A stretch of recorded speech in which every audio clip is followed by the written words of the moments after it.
A promoção Conexão do Assinante está terminando. Foram 4 semanas nas quais você participou e definiu a programação do GNT. A todos vocês, o GNT gostaria de agradecer e dizer que continuamos abertos às suas sugestões para melhorarmos cada vez mais a programação do canal. O vencedor desta semana foi Sigmund Freud, A Invenção da Psicanálise, documentário longa-metragem que conta a história da psicanálise. Uma história repleta de paixões, lirismo, ambições e loucuras. Fique agora com Sigmund Freud, A Invenção da Psicanálise.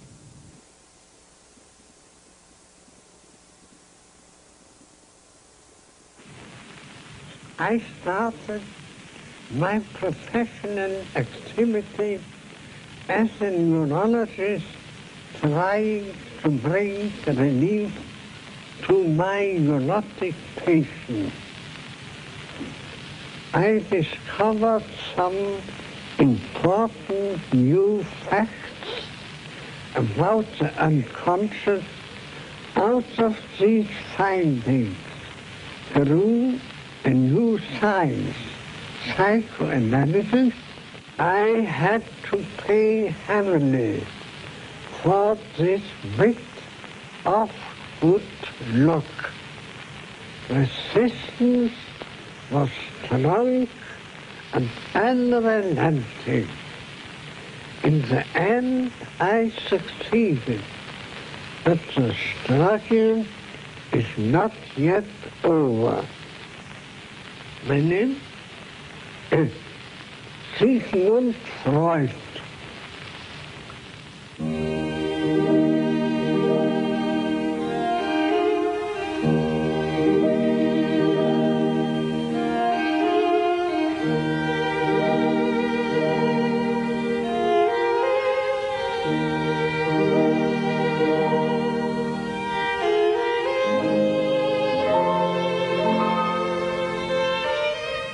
Pendant un demi-siècle, Sigmund Freud vécut à Vienne dans une rue tranquille, au 19 de la Bergasse. Dans cette maison, il pratiqua la psychanalyse et rédigea son œuvre. Explorateur des profondeurs de l'inconscient et initiateur d'une des grandes aventures intellectuelles du XXe siècle, il voulut toute sa vie éclairer le côté nocturne de l'âme. Son divan fut un lieu d'investigation, un laboratoire où il reçut de ses malades son expérience et son savoir clinique. Il brisa les tabous liés à la sexualité et permit aux femmes de s'émanciper. Après avoir construit l'essentiel de ses théories, il décida de réunir chez lui un groupe d'hommes, médecins, historiens et écrivains, pour former la première association freudienne, la Société psychologique du mercredi.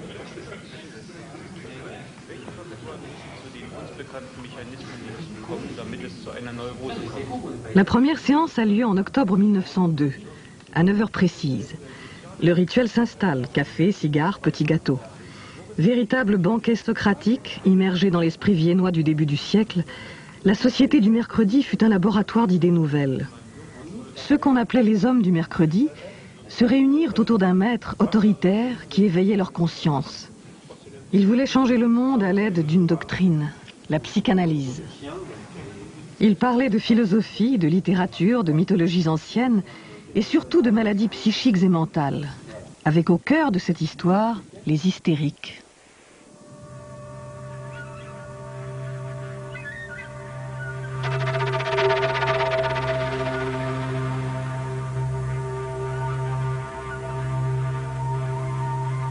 À l'hospice de la Salpêtrière, ancien arsenal construit sous Louis XIV, les folles sont isolées dans le quartier spécial des incurables et enchaînées. On les abandonne ainsi à demi nus, au milieu de leurs immondices. À travers les barreaux d'une grille, on leur distribue une nourriture faite de soupe froide et de déchets. Les hystériques soignent leurs compagnes en simulant à merveille leur maladie. Elles sont possédées par la manie de mettre en scène la souffrance des autres. Elles ont le génie du rire, des tragédies et du sanglot.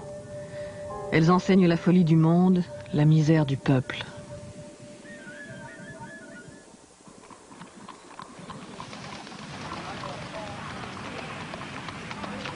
Freud arrive à Paris un matin d'octobre 1885. Il vient en France pour découvrir sa véritable vocation. le futur inventeur de la psychanalyse, est un jeune médecin juif âgé de 29 ans, amoureux de sa fiancée Martha, à laquelle il envoie un volumineux courrier. J'ai maintenant une impression complète de Paris, et je pourrais devenir très poétique en comparant la ville à un énorme sphinx, prêt à dévorer tous les étrangers qui ne résolvent pas son énigme. Ce Paris est un rêve inextricable. Je me réjouirais fort de me réveiller.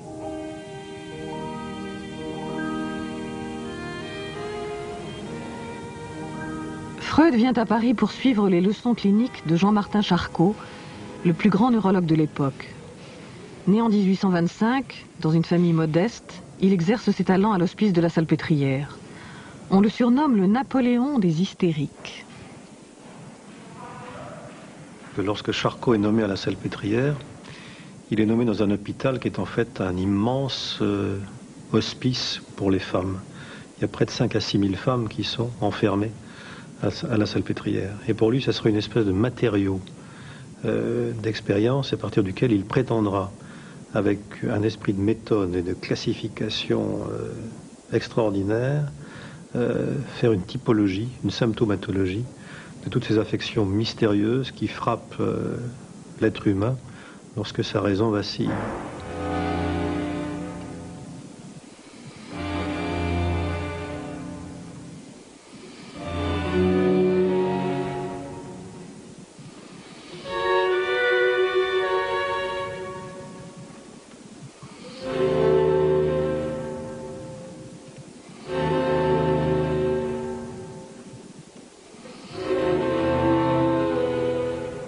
Connue depuis l'Antiquité, l'hystérie apparaît aux yeux des savants de la fin du siècle comme une maladie de l'utérus qui saisit le corps des femmes.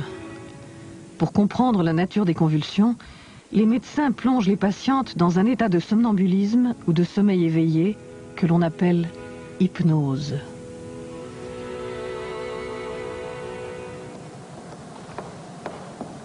Rapprochez, ma sœur, rapprochez. Voilà.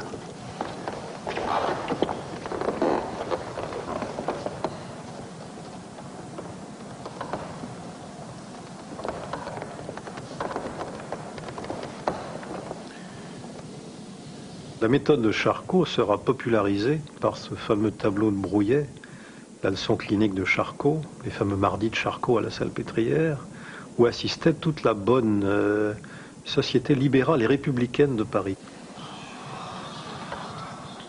Toute cette époque, 1860-1880, plonge dans la névrose hystérique. Emma Bovary est un magnifique cas de petite hystérie, ou de petite hystérique. Baudelaire lui-même, dans son journal, parlera de la nécessité pour lui, poète, de cultiver jusqu'à la jouissance et la terreur son hystérie.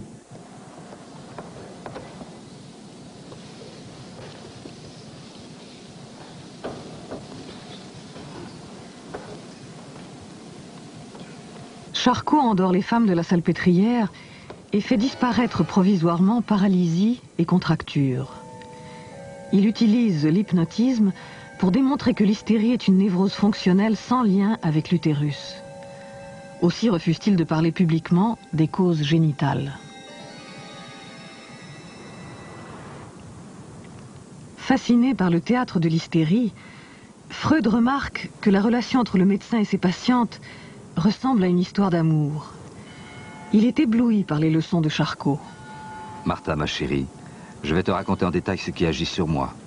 Charcot, qui est l'un des plus grands médecins et dont la raison confine au génie, est tout simplement en train de démolir mes conceptions. Aucun autre homme n'a jamais eu autant d'influence sur moi.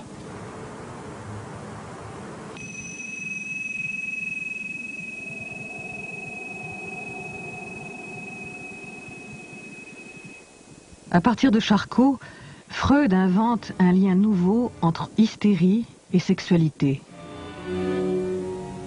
L'hystérie, telle est la maladie dont Freud s'empare à l'orée du siècle pour avertir les hommes de leurs blessures originelles. La psychanalyse est une manière particulière de raconter l'angoisse, l'oubli. Le sexe des femmes parle à l'aide de convulsions. Aucune expérience de laboratoire ne saurait en venir à bout. Avec l'invention de la psychanalyse, les cris et les mouvements de la chair seront entendus, verbalisés. Ils deviendront un langage.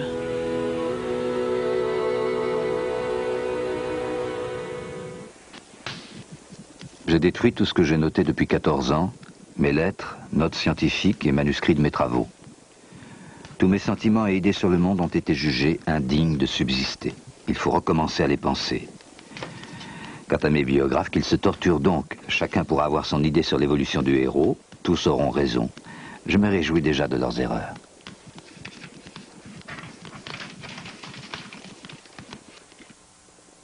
Freud est d'abord un homme sombre, compliqué, ambitieux, d'une intelligence extraordinaire et qui a un très grand désir d'être un grand homme. Dès le début, il a envie de faire des grandes découvertes. Je crois que ça n'est pas pour rien qu'il s'est comparé lui-même à un aventurier, à Christophe Colomb, et qu'il adorait les conquérants, Hannibal et Napoléon notamment, c'est-à-dire des conquérants militaires. Freud est habité par un grand désir, non pas de réussir au sens de faire des affaires. Après tout, il vient d'un milieu de la bourgeoisie juive, commerçante, c'est pas du tout ça. Il rêve d'être un homme de science, il rêve d'être un savant et de changer le monde.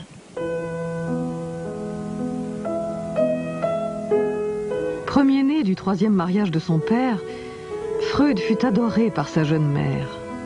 Cet amour lui donna le courage d'affronter l'adversité avec une incroyable assurance. L'université où j'entrais en 1873 m'apporta d'abord quelques déceptions sensibles. Je devais m'y sentir inférieur et exclu de la nationalité des autres parce que j'étais juif. La première de ces prétentions qu'on voulut m'imposer, je ne m'y soumis résolument pas.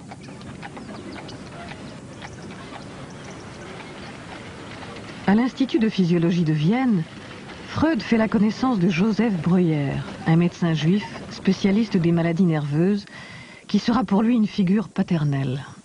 And one day, Breuer told him about this great case, Anna O, that had happened much earlier in 1880-82, and Freud kept saying, "Tell me more, tell me more, tell me more." And it turned out to be an intelligent young woman who had very severe, what later came to be called hysterical problems. She forgot her own language.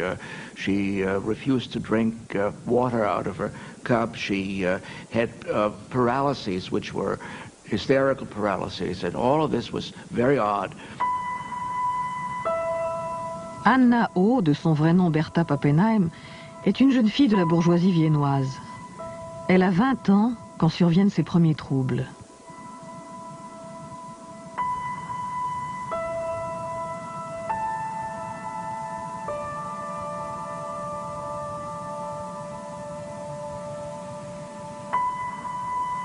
Condamnées à devenir des épouses rigides à l'image de leur mère, ces jeunes femmes de la bonne société viennoise aspirent secrètement à une autre vie. Mais personne ne les écoute. Incapables de faire face à leur destin, elles tombent malades. L'hystérie est le langage de ce désir échoué au seuil de la raison. Breuer, in a way working with his patient also, developed what came to be called the talking cure. That is, he would hypnotize her very gently and then ask her to talk, to remember this, to remember that. And then she would remember and she would talk about it. And this would in some way help the symptom to disappear, which greatly amazed Breuer, who worked with her for 2 years. And out of this came then the kind of first, if you wish, she was perhaps the first psychoanalytic patient in the world, or proto-psychoanalytic patient in the world.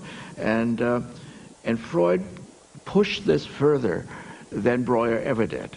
And this, of course, then becomes the ground for his own independent theory about sexuality and so on. Ils décident de publier leur grand livre inaugural, s'appelle Les études sur l'hystérie, qui sont composées de plusieurs histoires de cas, dont celui d'Anna O. Mais pourquoi est-ce que Freud et Breuer ont publié ce livre? C'est compliqué, parce que c'est pas un livre mensonger. C'est pas un livre qui raconte qu'on guérit les hystériques alors qu'on les guérit pas. C'est un livre qui montre comment on les soigne.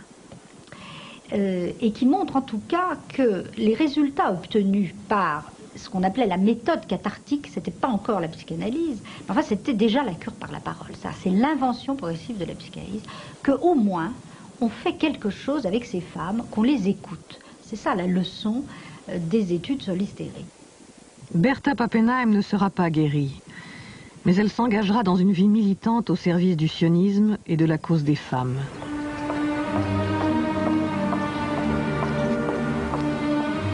Dans l'imagination des voyageurs, la ville de Vienne évoque les cafés baroques, les pâtisseries élégantes. Impériale et cosmopolite, elle accueille les styles les plus divers. Freud avait une aversion profonde pour Vienne. Il n'y voyait qu'hostilité à sa doctrine. Il ne sut pas comprendre que se produisait sous ses yeux une effervescence culturelle qui le façonnait à son insu, une manière neuve de penser la subjectivité, que résume à merveille cette phrase de l'écrivain Hugo von Hofmannsthal: « Nous ne possédons pas notre moi, il souffle sur nous de l'extérieur, nous fuit pour longtemps et nous revient dans un soupir. » En automne 1886, je m'installais comme médecin à Vienne et épousais la jeune fille qui m'avait attendu pendant plus de 4 ans dans une ville lointaine.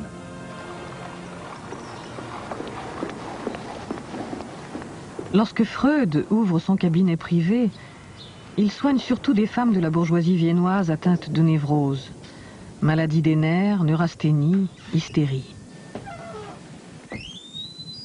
C'est en 1889 qu'une patiente, Fanny Moser, ordonne à Freud de s'écarter d'elle et de ne plus bouger. « Ne me parlez pas, dit-elle, ne me touchez pas, écoutez-moi. » J'abandonnai donc l'hypnose et ne retins d'elle que la position couchée du patient sur un lit de repos, derrière lequel j'étais assis, de sorte que je le voyais, mais sans être vu de lui. Il invente le divan, il se retire pour que la parole, pour que ce soit la parole qui devienne l'acte thérapeutique elle-même. Il n'y a plus rien, il n'y a plus de magnétisme, il n'y a plus d'hypnose, il n'y a plus de regard, il n'y a plus que la parole. C'est beaucoup plus intéressant que d'aller chercher dans l'inconscient endormi. Et donc les patients prennent l'habitude de raconter leurs souvenirs d'enfance, leurs fantasmes, etc. Passionné par ces découvertes, Freud laisse le sujet parler librement. En écoutant cette parole chaotique, il assigne à la sexualité une place fondamentale. Elle détermine la vie psychique. La névrose n'est pas une maladie insolite, mais la conséquence, partagée par beaucoup, de conflits infantiles non résolus. Cette compréhension des névroses a lieu au moment où Freud rencontre un médecin berlinois, Wilhelm Fliess, qui devient son indispensable ami. Fliess had very strange theories. He was a specialist, ear, nose, and throat specialist, and he believed that the role of the nose, or catarrh of the nose, or something, would be some crucial influence on sexuality and help in the prognosis as well as diagnosis. Freud went along with this and exchanged ideas with him. Et Freud va avoir un amour fou pour cet homme, qui est un peu son alter ego pendant des années, avec lequel il correspond. On a appelé ça la naissance de la psychanalyse, parce qu'à travers toutes ces lettres, c'est l'époque où il élabore toutes ces théories, la bisexualité, la théorie de la séduction, sa première théorie de l'appareil psychique. Toutes les nuits, entre 11h et 2h, je n'ai fait qu'imaginer, transposer, deviner, pour ne m'interrompre que lorsque je me bouillonne et fermente en moi, et je ne fais qu'attendre de nouvelles poussées. Nous n'échouerons pas, mon cher Wilhelm. Au lieu du passage que nous cherchons, nous découvrirons peut-être des océans, dont nos successeurs... C'est à ton intention, cher ami, que je relate tous ces faits. On sait généralement que la neurasthénie est fréquemment due à une sexualité anormale, mais ce que je soutiens, c'est que la neurasthénie n'est qu'une névrose sexuelle. Wilhelm Fliess vit à Berlin. Freud et lui se retrouvent régulièrement pour de longues discussions auxquelles ils donnent le nom de congrès. Ils échangent leurs idées mais aussi leurs malades. À travers cette relation passionnelle, Freud tâtonne et adopte toutes sortes de théories extravagantes. C'est en se trompant puis en rectifiant ses erreurs qu'il construit ses principales hypothèses. T'ai-je déjà révélé, oralement ou par écrit, le grand secret clinique? Je suis encore tout en dessus-dessous, à peu près certain d'avoir résolu le problème de l'hystérie et de la névrose obsessionnelle, en trouvant la formule du choc sexuel et de la volupté sexuelle infantile. Quand par exemple il élabore sa théorie de la séduction, c'est-à-dire quand il pense que à l'origine de toute névrose, il y a un traumatisme réel. Ça veut dire les enfants ont subi des traumatismes sexuels réels dans leur enfance. Que fait Freud? Il ne se contente pas d'être un homme de laboratoire qui va faire des recherches comme sur des grenouilles. Il se dit mais ça a pu m'arriver à moi. Donc Freud va être habité par une interrogation sur lui-même. Je crois que c'est ça, la grande force de la psychanalyse et de Freud, c'est qu'au lieu de considérer le malade et le patient comme un objet à étudier de l'extérieur, il passe d'abord par une analyse de lui-même pour savoir s'il n'a pas vécu lui-même la même chose. Les savants de la fin du siècle attribuent une grande importance à la sexualité. Freud pense d'abord que toute névrose a pour origine une séduction réelle vécue dans l'enfance, viol ou attouchement. Puis il renonce à cette hypothèse d'une corruption naturelle de la société. Les abus et les violences existent dans les familles, mais la séduction ne rend pas compte de l'imaginaire sexuel propre à chaque sujet. Freud invente alors la théorie du fantasme. Et si on veut vraiment comprendre ce qui se passe dans l'inconscient et ce qu'est le trouble psychique, eh bien, l'hystérique est habitée par des réminiscences, des fantasmes. Et c'est elle-même qui invente des séductions qui n'ont pas eu lieu. Donc on souffre de choses qui viennent de soi-même. Et là, la perspective est complètement changée, c'est-à-dire que là c'est la psychanalyse. C'est la psychanalyse et on sort complètement de toutes les théories de l'époque, c'est-à-dire, eh bien, le sujet va s'interroger sur lui-même. Donc on n'a même plus besoin de l'endormir, on n'a pas besoin de découvrir un autre que lui qui l'habiterait, il est habité lui-même par cet autre, etc.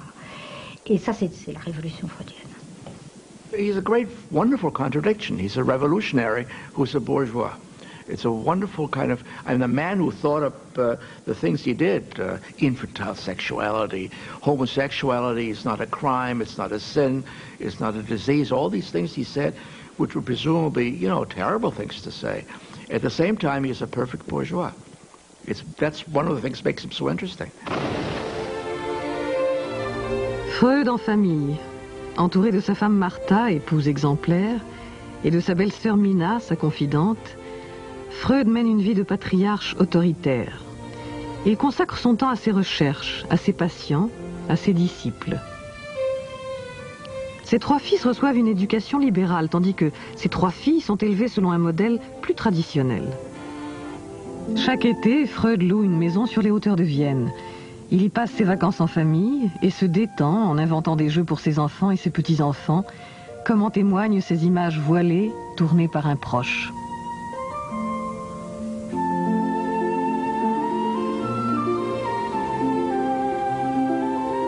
He does not, at least as far as I know, have mistresses. He does not take advantage of his female patients, although, in fact, he begins to understand, and in one of his papers on technique, he writes about this very well, that he talks only about female patients falling in love with a psychoanalyst, and he points out that the analyst should not be proud of that, because the patient is not really falling in love with him, but with someone else for whom the analyst is only a kind of stand-in, a substitute. And the thing to do is not to have an affair, but to analyze what's going on. And he uses very nice, cool, you know, technical language like positive transference in order to show that there's no reason to regard yourself as handsome and irresistible when you're only being, you know, as I said, a substitute for someone in real life. And that the situation on the couch and behind the couches the analyst sits is not what might be called real. It's real enough, but it's not like the outside world.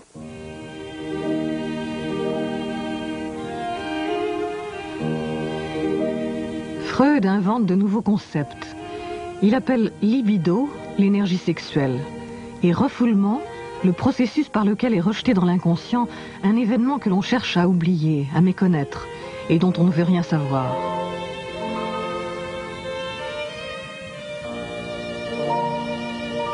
Dans l'inconscient, rien ne finit, rien ne passe, rien n'est oublié.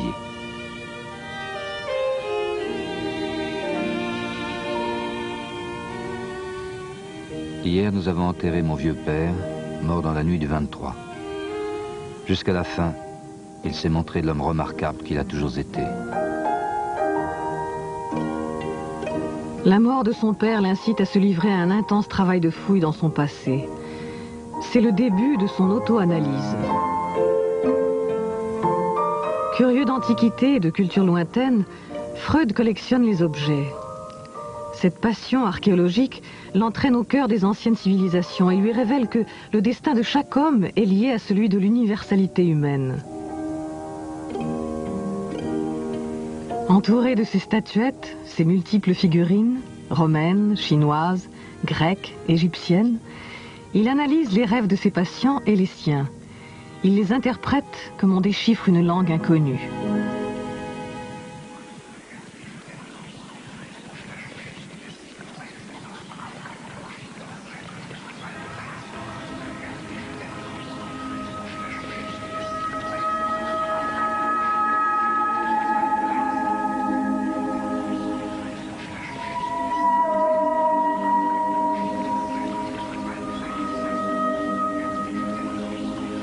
L'interprétation des rêves.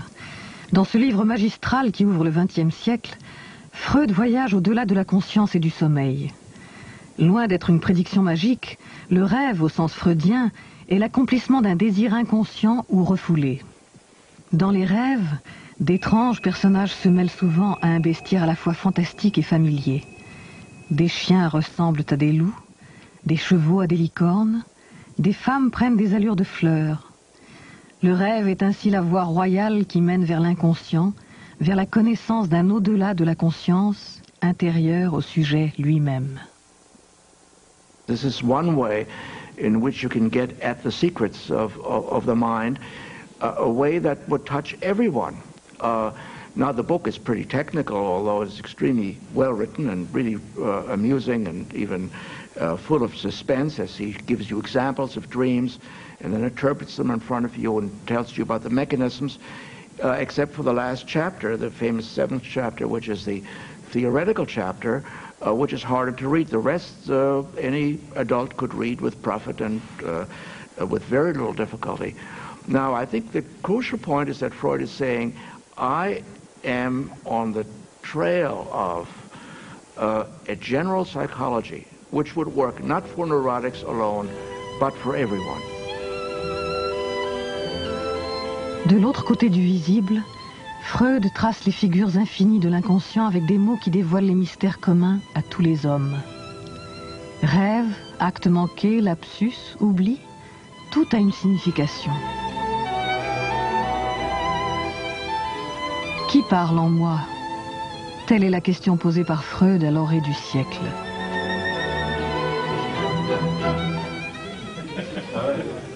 Le livre sur les rêves marque une nouvelle étape dans la vie de Freud et le début des soirées du mercredi. Brouillé avec son ami berlinois Wilhelm Fliess à cause d'une sombre histoire de vol d'idées, Freud a besoin de transmettre son savoir.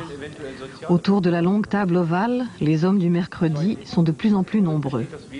Comme le monde dans lequel ils vivent, ils sont déchirés par des conflits. Le désir qui les pousse à comprendre leurs semblables est d'emblée une interrogation sur eux-mêmes, sur leur enfance, leurs parents, leur identité. Presque tous sont juifs.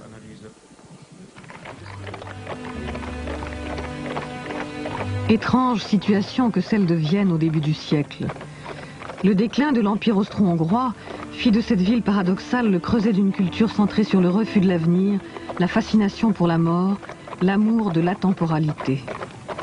Les fils de la bourgeoisie rejetèrent les illusions de leur père.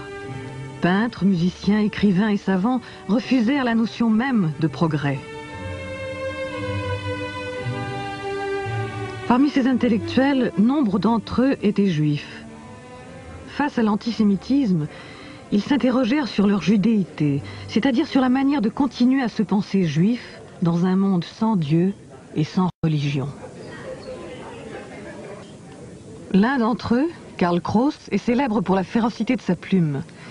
Critique littéraire et politique, il fonde un journal, Die Fackel, le flambeau, dans lequel il dénonce la corruption et les idées progressistes.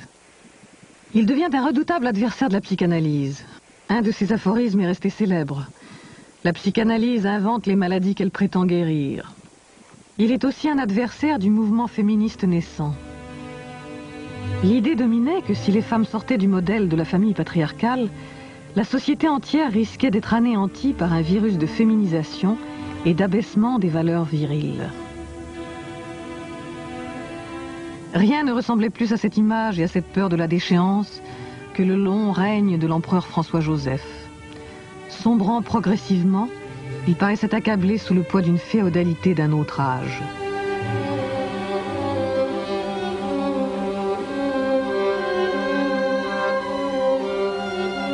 La fin d'un monde accompagne la naissance d'une esthétique nouvelle.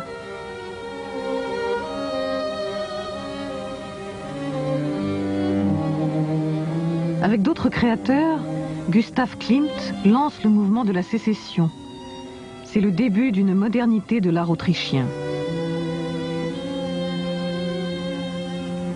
Sans connaître la psychanalyse, Klimt témoigne dans son œuvre d'une même approche de la réalité. Il célèbre les rêves d'angoisse, de sexe et de mort que Freud découvre chez ses patients.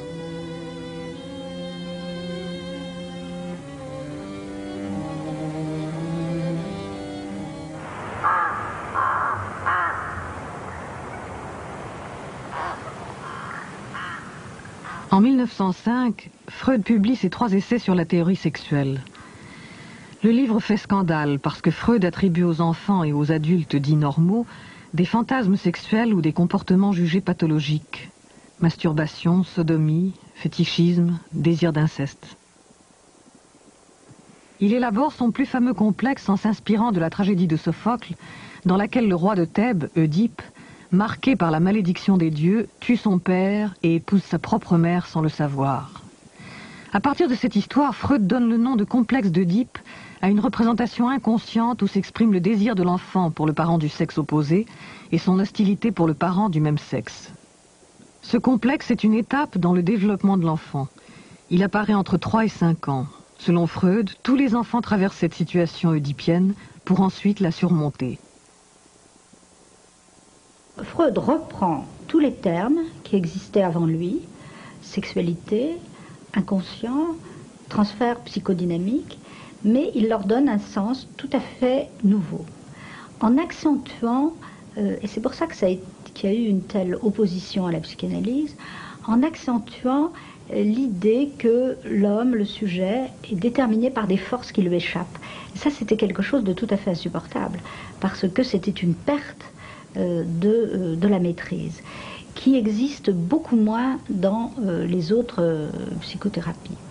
Alors, ce qu'on peut dire en même temps, c'est que s'il a été capable de faire ce travail, c'est-à-dire de mettre à jour ses forces inconscientes, c'est parce que la philosophie occidentale était arrivée à un point de réflexion sur le sujet conscient et sur la conscience très poussé.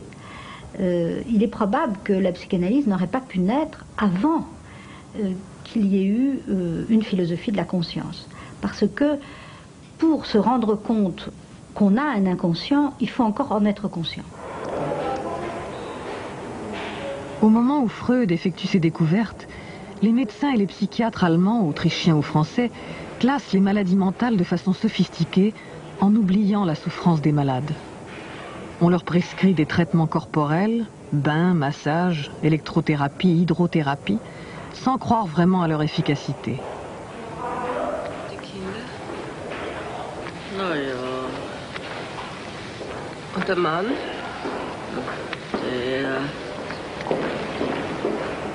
La psychanalyse conteste ce nihilisme thérapeutique en proposant d'écouter la parole du patient et en réinventant l'idée d'une possible guérison.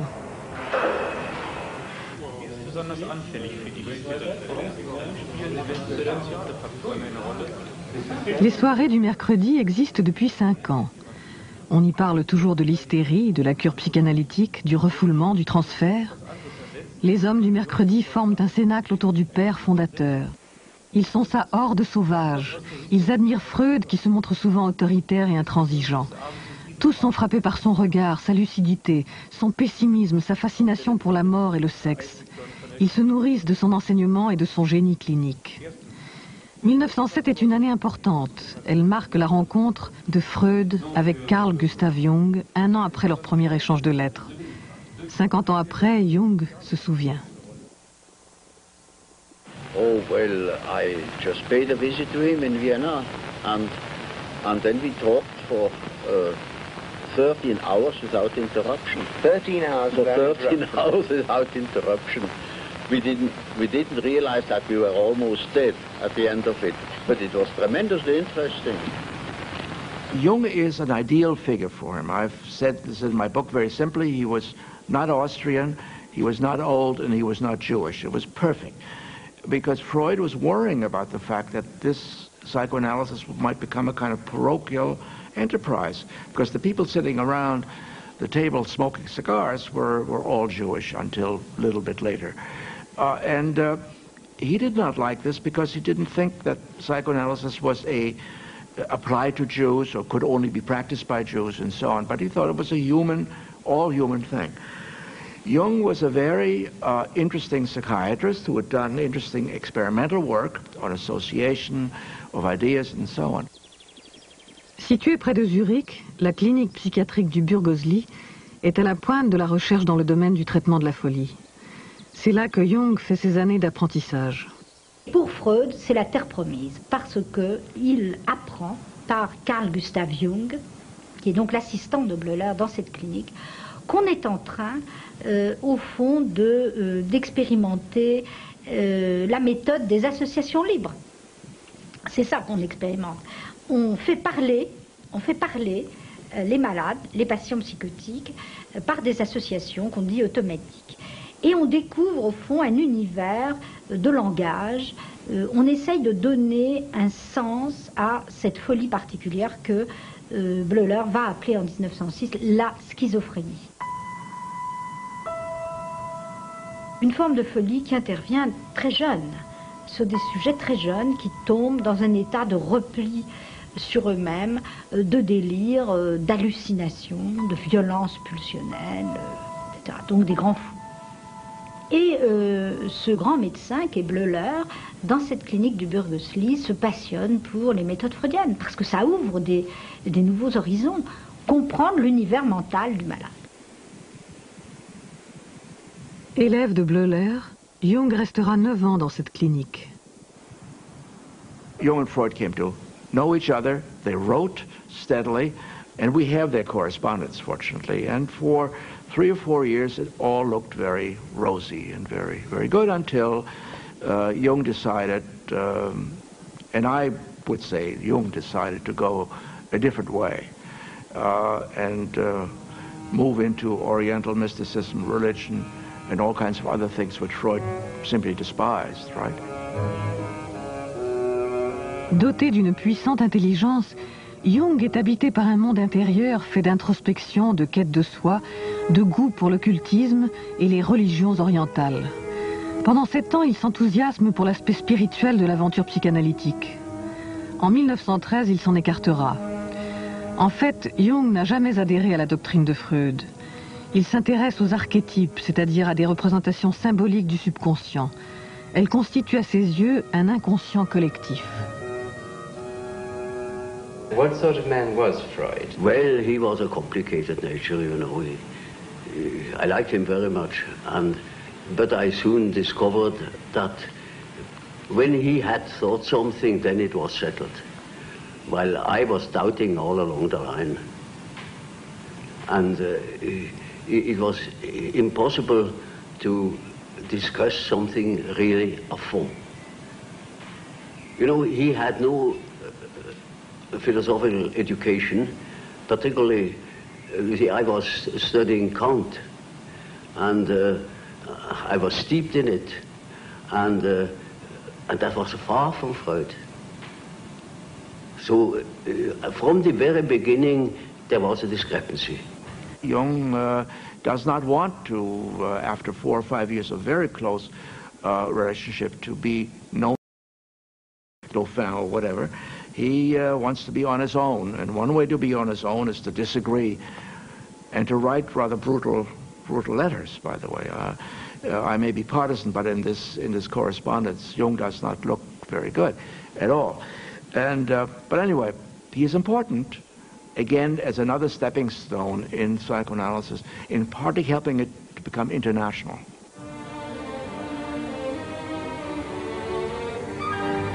Au cœur de l'Empire austro-hongrois, Budapest est la deuxième ville de l'histoire à s'ouvrir au freudisme. Le milieu littéraire et artistique manifeste un intérêt immédiat pour les phénomènes de l'inconscient. Parmi ses intellectuels, un psychiatre, Sándor Ferenczi, rencontre Freud en 1907. Il deviendra le plus grand psychanalyste du mouvement freudien. Alors qu'est-ce qui se passe avec Ferenczi? Il est là à Budapest, il forme autour de lui des psychanalystes, et puis il se fait analyser par Freud. Il a des symptômes psychosomatiques, et puis il a des problèmes. C'est que il est amoureux d'une femme qui est donc sa maîtresse, qu'il veut épouser, et il l'a en analyse, parce qu'à l'époque on prenait tout le monde en analyse. On ne savait pas encore qu'il fallait des règles. Les règles viendront en 1920, après que Freud ait analysé sa propre fille. Mais avant la Première Guerre mondiale, on analyse tout le monde. Tout le monde s'analyse entre soi. Et Ferenczi tombe amoureux, prend en analyse la fille de sa femme, enfin de sa future femme, de sa maîtresse, et il tombe amoureux de cette fille qu'il a en analyse. Et il explique à Freud tout ce qui se passe. Et Freud lui dit que c'est du transfert, que c'est pas de l'amour, qu'il doit absolument renoncer à ça. Freud est toujours le gardien de la loi.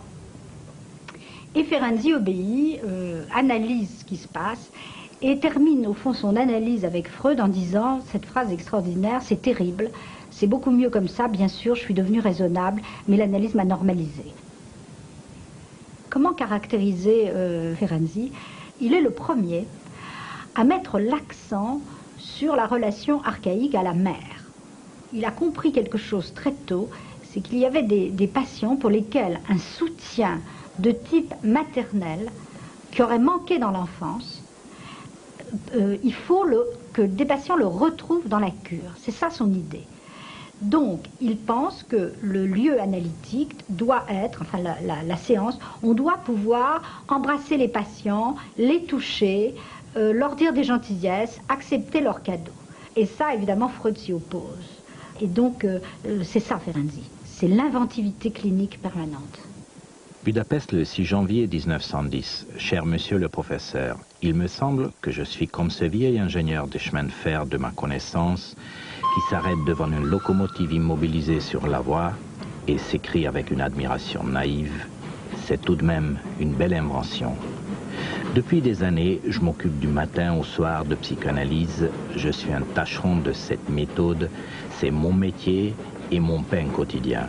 Et pourtant, il ne se passe pas de jour sans que je doive m'arrêter en plein travail pour admirer les progrès incroyables de la connaissance de l'humanité, malade et bien portante.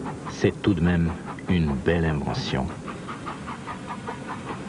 Pendant 25 ans, ces deux hommes vont s'écrire plus de 3000 lettres.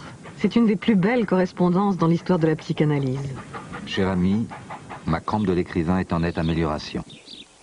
Suite à votre impressionnante sommation de m'accorder du repos, j'ai pris un nouveau patient d'Odessa. Un russe très riche, souffrant de sentiments de compulsion, mais je suis plus efficace que jamais. Sergei Konstantinovitch Pankeev. Ce jeune homme russe de 23 ans est atteint de troubles psychiques graves. Les membres de sa famille ressemblent aux personnages des romans de Dostoïevski.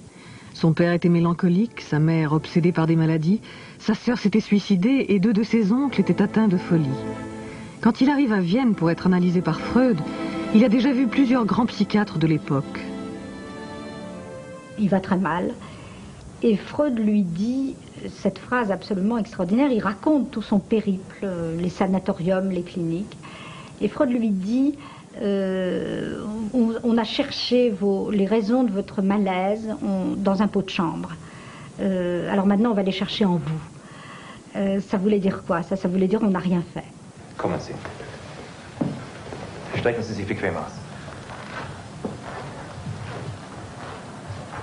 Reden Sie. Lassen Sie sich einfach reden.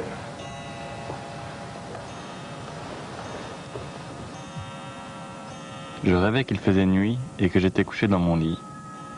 Tout à coup, la fenêtre s'ouvre d'elle-même et à ma grande terreur, je vois que sur le grand noyer en face de ma fenêtre, plusieurs loups blancs sont assis. Il y en avait 6 ou 7. Les loups étaient tout blancs et ressemblaient plutôt à des renards. En proie à une grande terreur, évidemment, d'être mangé par les loups, je criais et m'éveillais. Et à partir de l'interprétation de ces rêves, Freud va identifier l'origine de son trouble sexuel et de sa terreur de la sexualité à partir d'une scène traumatique qu'il aurait vue dans son enfance, c'est-à-dire ses parents faisant au fond l'amour bestialement comme des loups.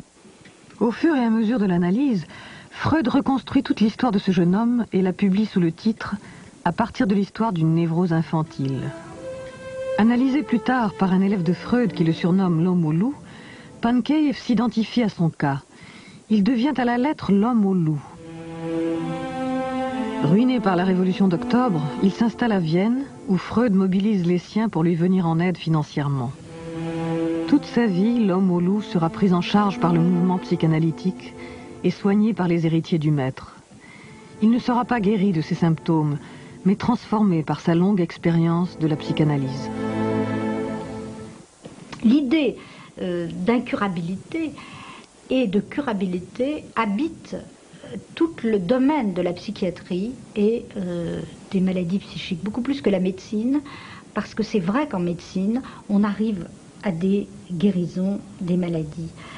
On arrive à guérir des maladies en médecine, mais dès qu'on a guéri une maladie, il y en a une nouvelle qui ressurgit. Évidemment, ce n'est pas la même. On n'a plus de syphilis, mais on a le sida. Quand on n'aura plus le sida, il y aura autre chose. C'est-à-dire, la maladie, depuis Bichat, comme l'a démontré Bichat, c'est comme la mort. Ça fait partie du corps biologique. Il y aura toujours des maladies et il y aura toujours une médecine pour essayer de les soigner. Eh bien, la psychanalyse, c'est la même chose. C'est-à-dire, qu'est-ce qu'elle a fait? Elle a guéri l'hystérie des années 1880. Mais alors, qu'est-ce qui s'est passé? Eh bien, les gens, au lieu d'être hystériques, sont devenus dépressifs.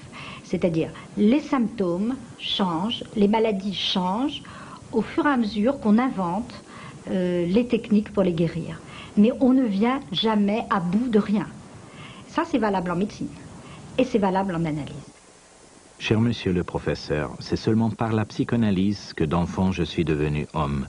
C'est seulement depuis qu'elle me gouverne que je peux mieux subordonner le principe de plaisir au principe de réalité, mieux réfréner l'absurde gaspillage d'affect. Je me suis à peu près réconcilié avec l'idée de la mort et de la maladie.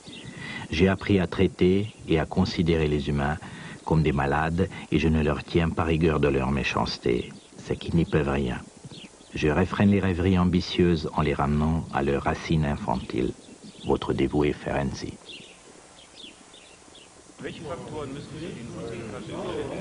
En 1910, les séances de la Société du mercredi sont transférées de l'appartement de Freud à un collège des docteurs. La fièvre des commencements se dissipe. L'Académie succède au banquet. 1910, c'est aussi l'année où Freud fonde l'Association psychanalytique internationale et demande à Jung d'en assurer la direction. Le congrès de Weimar de 1911 réunit tous les ténors du mouvement psychanalytique international. Jung en est le président malgré des désaccords de plus en plus manifestes. 2 ans plus tard, ce sera la rupture avec Freud. Un autre homme entre alors en scène qui comptera dans l'expansion du mouvement. Ernest Jones, un médecin anglais né au pays de Galles. And what struck me most of all about it was what an extraordinary man he must be, because he seemed to listen to his patients. And I'd never heard of anybody listening to his patients before. They always tested their knee jerks and that sort of thing, but they didn't listen to what they had to say. And here's a man who listened patiently. Well, that took my fancy very much. According to John's autobiography and to what I actually have found out, John started to become interested in psychoanalysis in 1906. And together with his friend Trotter, they started reading Freud. He knew a bit of German, and then he became acquainted with German later on. Therefore, psychoanalysis started to circulate in England quite early on. Ernest Jones participe à la traduction anglaise de l'œuvre de Freud. En 1911, il fonde l'Association américaine de psychanalyse et en 1919, la Société britannique de psychanalyse. He had a great spirit of tolerance, of open-mindedness, anti-dogmatism. And that's the reason why he could actually allow various schools or various trends at one moment to come in Great Britain. And that is a typical attitude of the, let's say, the empirical approach of British culture at its best. But it's interesting, for instance, that the British society from the beginning was full of non-medical people. La Fitzroy Tavern à Londres était le lieu de rencontre des intellectuels anglais non conformistes. C'est autour de Virginia Woolf et de son mari, Leonard Woolf, que se crée le groupe de Bloomsbury. Parmi ces intellectuels, James Strachey s'oriente vers la psychanalyse. Sur les conseils de Jones, James et sa femme Alix se rendent à Vienne pour se faire analyser par Freud. Ils deviennent des praticiens et consacreront leur vie à traduire l'œuvre complète de Freud. And they helped, of course, psychoanalysis to circulate in the Anglo-American world, because at one moment, of course, James, being so friendly with Virginia Woolf and Leonard Woolf, contacted the newborn Hogarth Press and managed to create this link between the Hogarth Press and the British Psychoanalytical Society, so that the Hogarth Press became, in some way, the publisher of Freud and of psychoanalytic works in England. Jones sera le grand organisateur du mouvement, l'homme politique du freudisme, le gardien de la doctrine, et plus tard, face aux États-Unis, celui qui assurera à l'école anglaise une place prééminente. À ce congrès, Freud rencontre pour la première fois Lou Andrea Salomé. Écrivain de langue allemande, né à Saint-Pétersbourg, elle séduit Freud par la vivacité de son esprit, sa chaleureuse humanité, sa beauté. C'est le début d'une longue amitié. Elle est à la recherche, au fond, de la modernité et de qu'est-ce que c'est que l'être humain quand Dieu est en train de mourir. Et quand on est replié sur la figure de soi-même. Et par ailleurs, c'est dans sa vie qu'elle veut réaliser les grandes passions. Et Lou va toujours vers ce qu'il y a de plus intéressant sur le plan intellectuel. Elle rencontre Nietzsche quand elle est toute jeune. Et Nietzsche tombe éperdument amoureux d'elle. Et bien sûr, elle ne devient pas sa maîtresse. C'est pas du tout ça qui l'intéresse. Et elle décide pendant un certain temps de vivre avec les hommes dans des amitiés platoniques, de façon à recréer elle aussi une sorte de banquet platonicien des idées. Et quand elle arrive à Vienne, c'est avec la ferme intention de s'initier à la psychanalyse. Elle a trouvé dans la psychanalyse, au fond, la doctrine qu'elle cherchait. Et à partir du moment où elle va rencontrer la psychanalyse, elle devient psychanalyste et elle cesse d'écrire des romans. Entre Lou et Freud se noue une relation privilégiée faite de confidences intimes et d'amour réciproque. Il a pour elle une véritable admiration et la regarde comme son alter ego. Admise dans le cercle des intimes et reçue avec ferveur à la Société du mercredi, elle s'établit ensuite à Göttingen où elle pratique la psychanalyse tout en échangeant avec Freud une belle correspondance. Cher Lou, vous m'avez manqué hier soir à la séance. J'ai pris la mauvaise habitude de toujours adresser ma conférence à une certaine personne de mon cercle d'auditeurs et ne cessais hier de fixer comme fasciné la place vide que l'on vous avait réservée.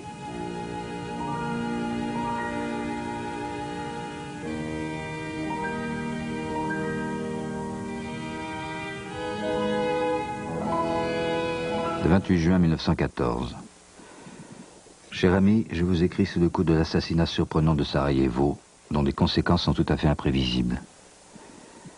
Il me semble bien que la participation personnelle tienne ici peu de place.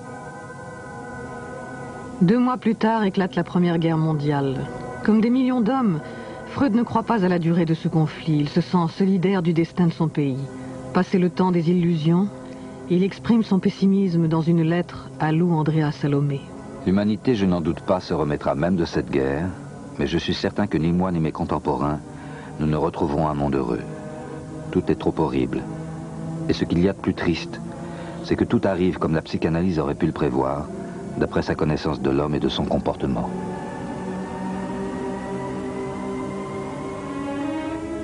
En novembre 1916, l'empereur François-Joseph s'éteint après 68 ans de règne.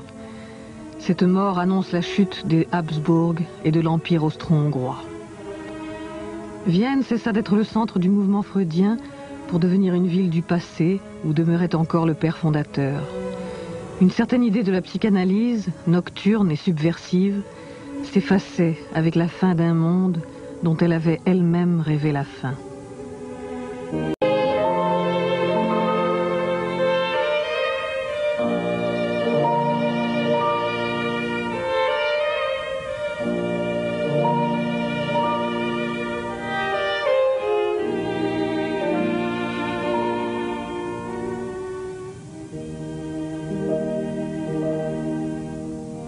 Au moment où éclate la Première Guerre mondiale, Freud a élaboré une partie essentielle de sa doctrine. Combattant le nihilisme thérapeutique de la fin du siècle, il a montré le rôle majeur de la sexualité dans la genèse des névroses. Devenu un savant reconnu, il s'est brouillé avec ses amis de la première heure. Joseph Breuer, Wilhelm Fliess, puis avec l'un de ses précieux partisans, Carl Gustav Jung. Entouré de ses disciples les plus fidèles, Sándor Ferenczi, Ernest Jones, Karl Abraham, il fonde en 1910 le mouvement psychanalytique international qui va conquérir le monde.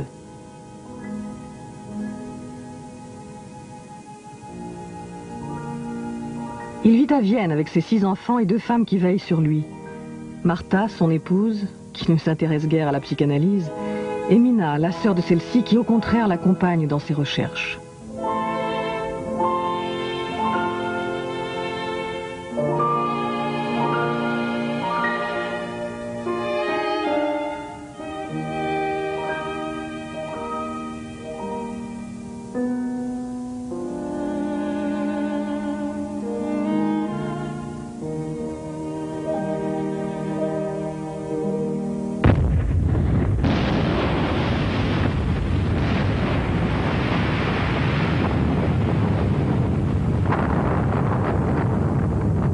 Au début du conflit, Freud est pris d'un accès de patriotisme de courte durée. Il vit cette guerre comme une épreuve interminable, une violente et irrémédiable cassure. Et il s'inquiète pour ses fils envoyés au front. Il a peu de patience, mais il poursuit son œuvre et donne des conférences à l'université de Vienne devant un public de plus en plus important. La guerre relance le débat sur l'origine traumatique des maladies nerveuses. Les psychiatres sont sollicités par les hiérarchies militaires pour dépister les simulateurs qui cherchent à fuir les combats. Ils utilisent des traitements électriques ou hypnotiques pour guérir les paralysies et les terreurs causées par le feu des grenades et des canons.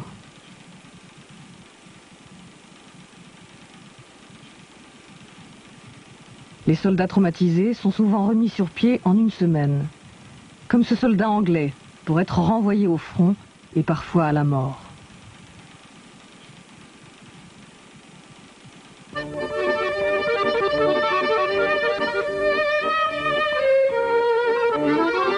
Après la Première Guerre mondiale, le paysage de la psychanalyse se transforme. Les écrivains et les intellectuels viennois ont l'impression d'avoir perdu leur identité. Les conditions de vie après la guerre sont terribles. Freud consacre une large part de ses activités à sa propre survie. Nous sommes tous devenus des mendiants affamés, mais vous ne m'entendrez pas me plaindre. Je suis un homme debout et je ne me tiens en rien responsable des folies du monde. La défaite des empires centraux annonce l'insurrection hongroise. En mars 1919, Béla Kun proclame la République des Conseils et crée à Budapest pour la première fois au monde une chaire d'enseignement de la psychanalyse. Sándor Ferenczi est nommé à ce poste.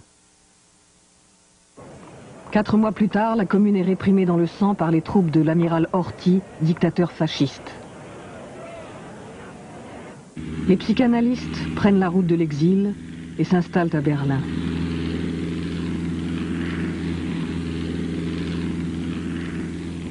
Durant les premières années de la République de Weimar, Berlin, où existe déjà une forte tradition psychiatrique, devient un laboratoire pour l'essor de la psychanalyse. La capitale allemande accueille l'avant-garde du mouvement psychanalytique mondial.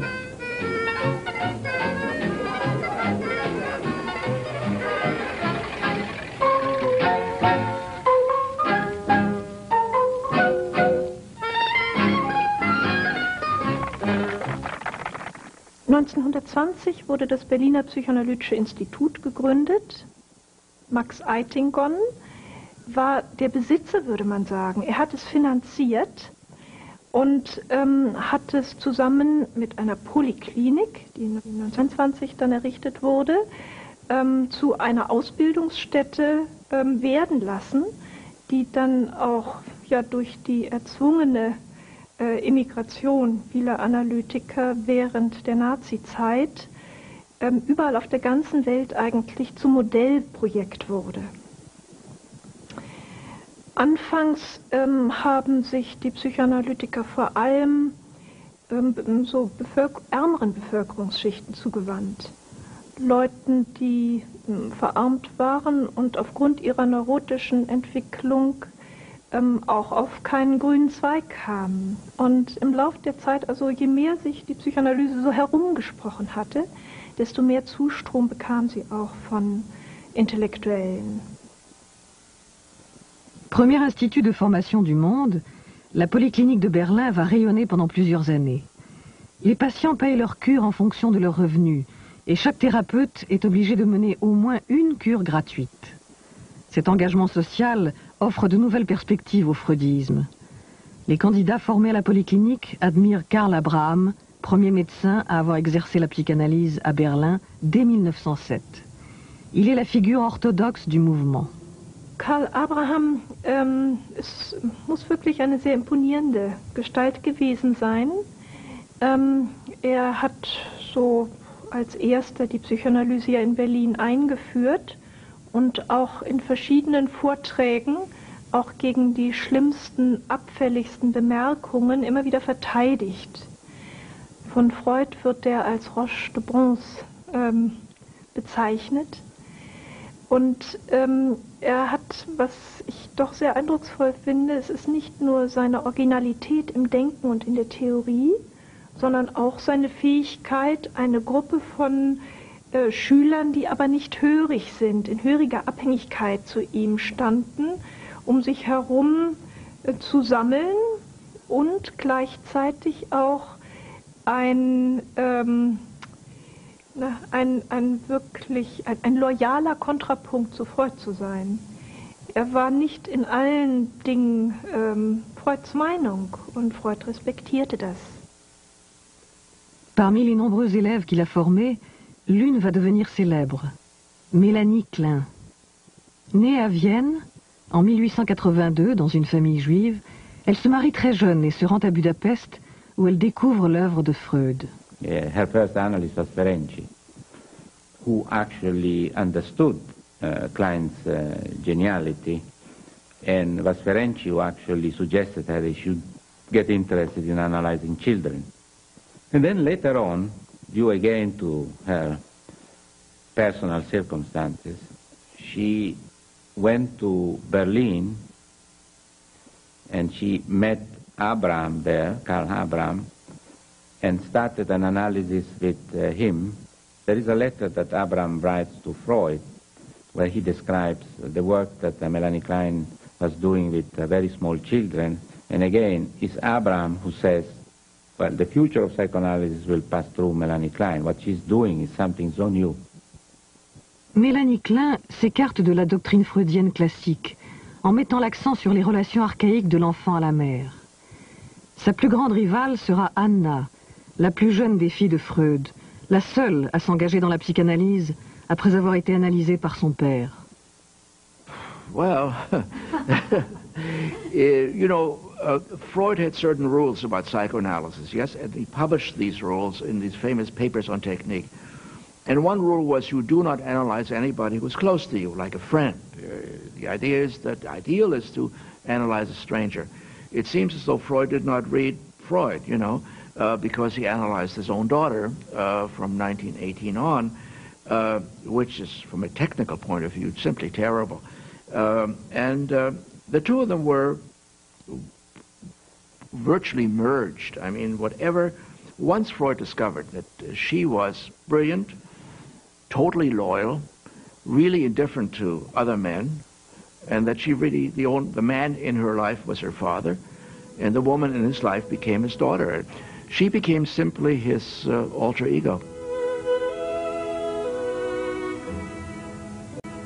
Antigone de la famille, Anna voit à son père une passion démesurée. Elle est à la fois sa disciple la plus fidèle, sa confidente la plus proche et son infirmière la plus dévouée. Elle deviendra un chef d'école et l'amie de tous les Viennois exilés dans le monde. En 1920, Freud est frappé par la mort soudaine d'une autre de ses filles, Sophie, sa chère, éblouissante Sophie, emportée par une épidémie de grippe.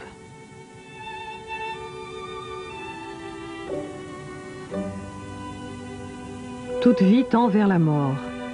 Freud développe un nouveau dualisme, la pulsion de vie et la pulsion de mort. Ces deux forces élémentaires s'affrontent pour l'éternité. Son livre, Au-delà du principe de plaisir, reprend le thème de la mort et inaugure le remaniement de sa conception de l'appareil psychique.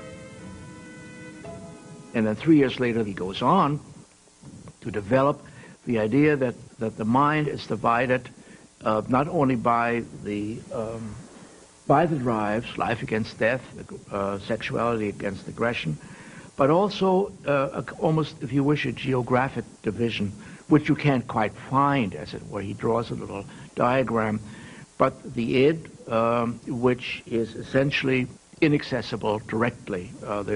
It's, as it were, so deeply buried that the only way in which you can get at it is indirectly, by mistakes, by dreams, by symptoms, and so on, which show something bubbling up inside.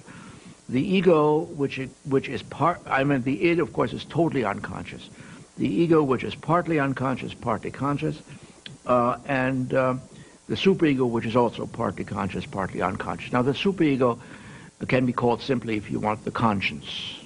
Although it's a little more complicated than that, but it has some similarities.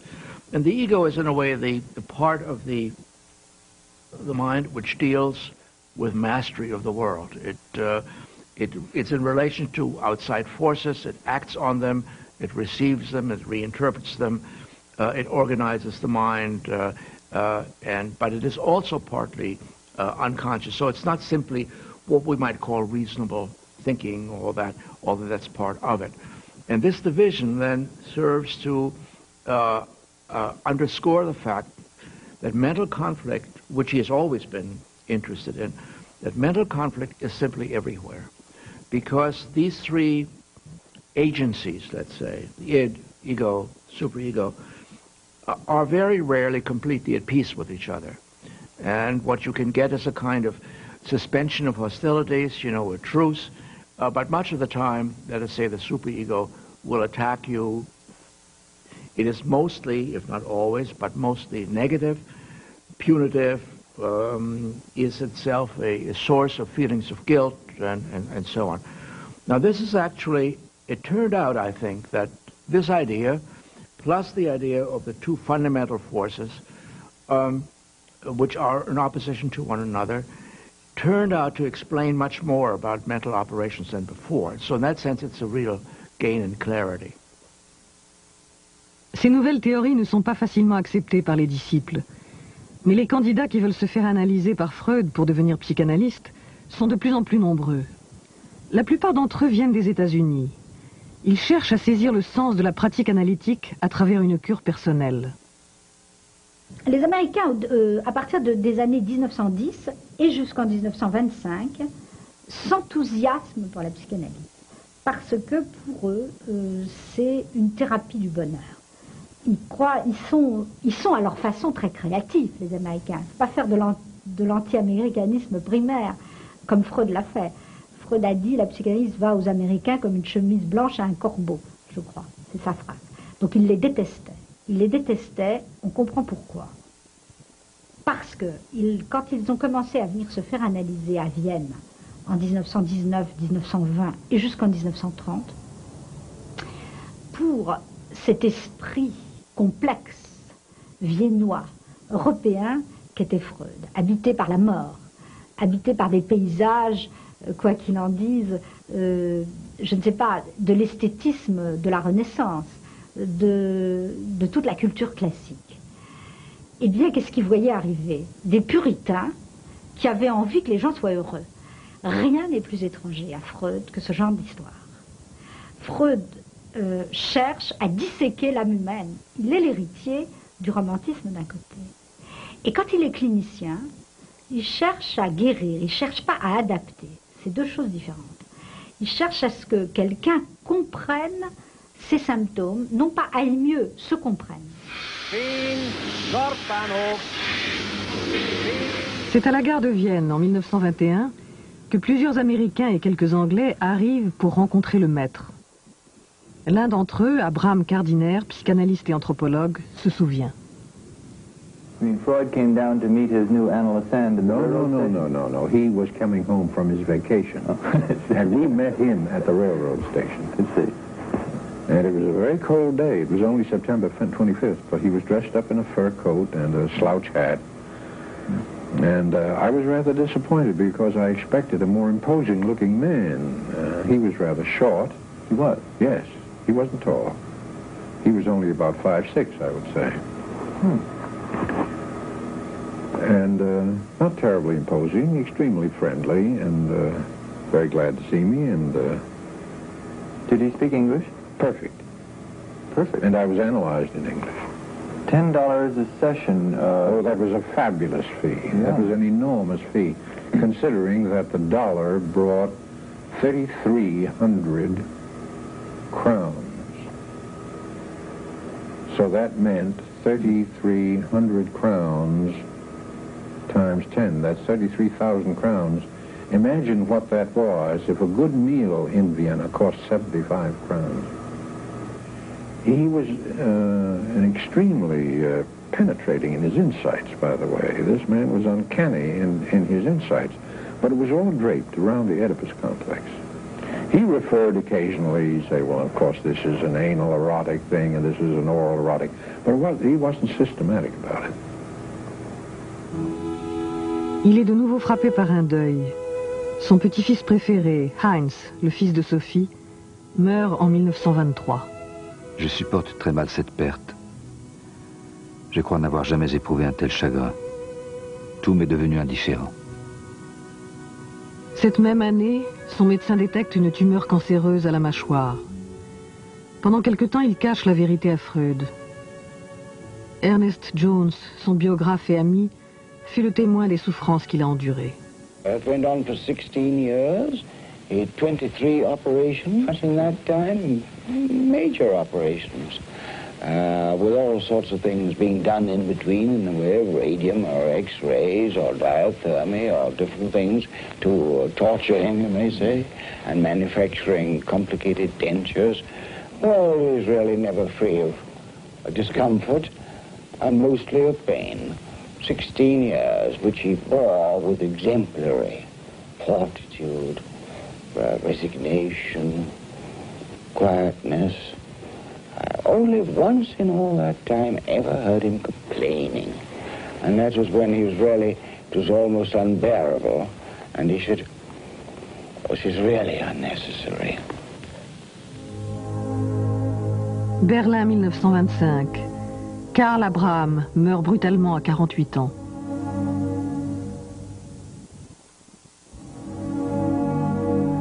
Cette mort prématurée est ressentie comme un véritable désastre par les pionniers du freudisme. Berlin a perdu un maître et ceux qui la formaient sont désorientés. Mélanie Klein quitte l'Allemagne et se rend à Londres à l'invitation d'Ernest Jones pour y donner une série de conférences sur son approche analytique. Elle est la première à analyser de très jeunes enfants pour essayer de comprendre l'origine des psychoses. Ces théories emportent l'adhésion des praticiens anglais.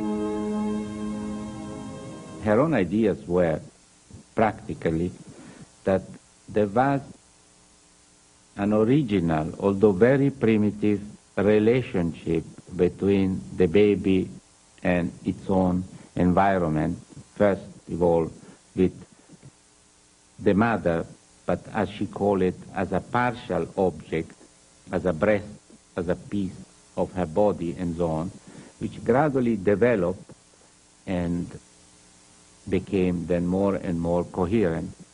But what she was claiming is that according to her, the idea of a primary narcissism, i.e. a non-relationship between of the life, there was some sort of awareness in the baby of the existence of somebody outside him that was not him.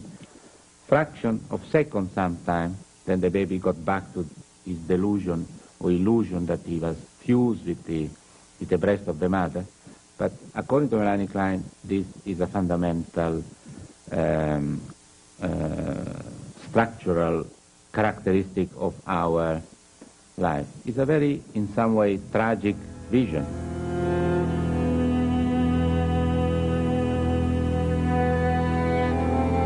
Pour Mélanie Klein, la naissance est une séparation douloureuse que l'enfant devra supporter en construisant son propre univers fantasmatique composé d'objets bons ou mauvais, d'amour, de haine, d'envie.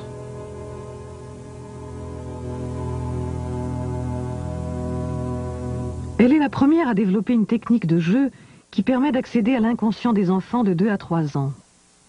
En observant la manière qu'a l'enfant de jouer, elle déchiffre ses fantasmes et tente de saisir l'origine des psychoses infantiles. À mesure qu'elle élabore son système, elle en vient à situer le complexe d'Oedipe dès la première année, et non vers 2 ou 3 ans comme l'avait supposé Freud. If one wants to have an idea in visual terms or in cultural terms of what Melanie Klein was trying to describe with her notions of unconscious fantasies, one could maybe use some experience related to contemporary art in general. One could be really Max Ernst. Think of the forests of Max Ernst. When you get near and what you see, these monsters.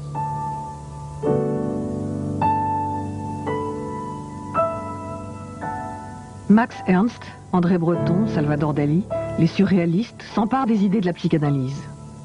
Pour eux, elle est une expérience subversive qui révèle à l'homme sa vraie réalité. Le monde du rêve et de la folie, de l'invention et de l'altérité.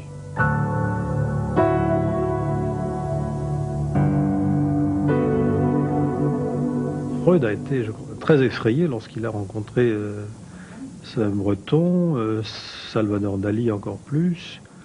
Pour lui, manifestement, c'était des énergumènes qui utilisaient sa théorie sans l'avoir bien comprise et qui étaient plus du côté de la bouffonnerie ou de la dérision que du côté d'une démarche littéraire ou artistique valide. Encore une fois, Freud est quelqu'un qui reste fidèle à une esthétique très classique et, si je puis dire, goethéenne, d'ordre et de clarté et de lucidité. C'est un homme des Lumières. Donc la déraison surréaliste mise en œuvre lui paraît une aberration totale.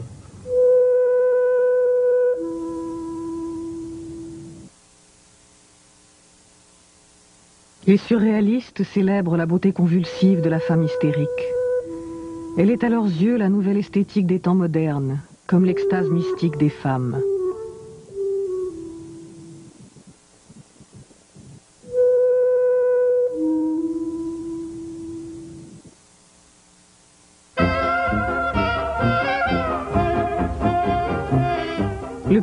années 20 a changé de visage. Les rues sont pleines de bruit, les cafés regorgent de lumière. C'est le début des années folles. Les femmes ont raccourci leurs robes et coupé leurs cheveux. Partout éclate un nouveau style de modernité. La psychanalyse fait son entrée avec retard dans le monde médical français et dans les salons littéraires. Alors pourquoi est-ce que la France est en retard? Pour beaucoup de raisons qui tiennent en effet à la caractéristique du savoir français. D'abord, il y a eu Pierre Janet, c'est-à-dire il y a eu donc un Freud français qui s'appelait Pierre Janet, qui était un psychologue, un des fondateurs de la psychologie clinique, de la même génération que Freud, et qui a élaboré lui aussi une théorie de l'inconscient psychologique, et qui avait au fond une célébrité presque aussi grande que Freud, et qui développait une théorie complètement aujourd'hui caduque, mais qui a rayonné pendant très longtemps. Il s'occupait aussi de malades hystériques, donc il y a une tradition déjà implantée. Il y a en outre quelque chose vraiment de très fort, c'est le pays probablement le plus germanophobe pour des tas de raisons. Deux guerres avec l'Allemagne. Donc, toute théorie qui arrive d'Allemagne est considérée comme une théorie Bosch en France. Donc ça fait obstacle. Malgré ces résistances, deux groupes voient le jour en 1925 et 1926. La Société psychanalytique de Paris et l'Évolution psychiatrique. Leurs fondateurs sont plus les héros d'une aventure que les théoriciens d'une doctrine. René Alendi, Eugénie Sokolnika, Henri Codet, Sophie Morgenstern, Adrien Borel, Rudolf Loewenstein, René Laforgue, Marie Bonaparte, Georges Parcheminet, Paul Schiff et Édouard Pichon. En France, Pichon est un personnage fascinant. À l'origine, c'est un grammairien, membre de l'Action française et admirateur de Maurras. Donc, rien ne prédisposait cet homme à s'intéresser à la psychanalyse. Il faisait même partie de ceux qui étaient les adversaires de la psychanalyse. Or, c'est un de ces personnages, comme moi je les aime bien, c'est un personnage paradoxal, qui va s'intéresser quand même à Freud au prix d'une distorsion personnelle extraordinaire. Pourquoi? Parce que Pichon, c'est la grammaire d'Amourette et Pichon que nous avons tous étudié dans notre enfance sans le savoir. C'est par l'intérêt qu'il porte à la langue et donc au concept et à l'idée que la langue façonne le sujet qu'il va s'intéresser à Freud. Il veut fabriquer un mélange de grammaire freudienne et de psychanalyse française. Et il va essayer de théoriser, de donner un contenu intelligent à cette psychanalyse à la française. Alors bien entendu, je ne sais pas comment dire, pour Freud, tout ça est des aberrations françaises. Pichon, ça n'existe pas pour Freud. Un deuxième personnage, beaucoup plus complexe, c'est René Laforgue, qui est né en Alsace, et en Alsace allemande. Donc lui a une très longue correspondance avec Freud, c'est un psychiatre, spécialiste des psychoses, et c'est lui le fondateur du mouvement psychanalytique français.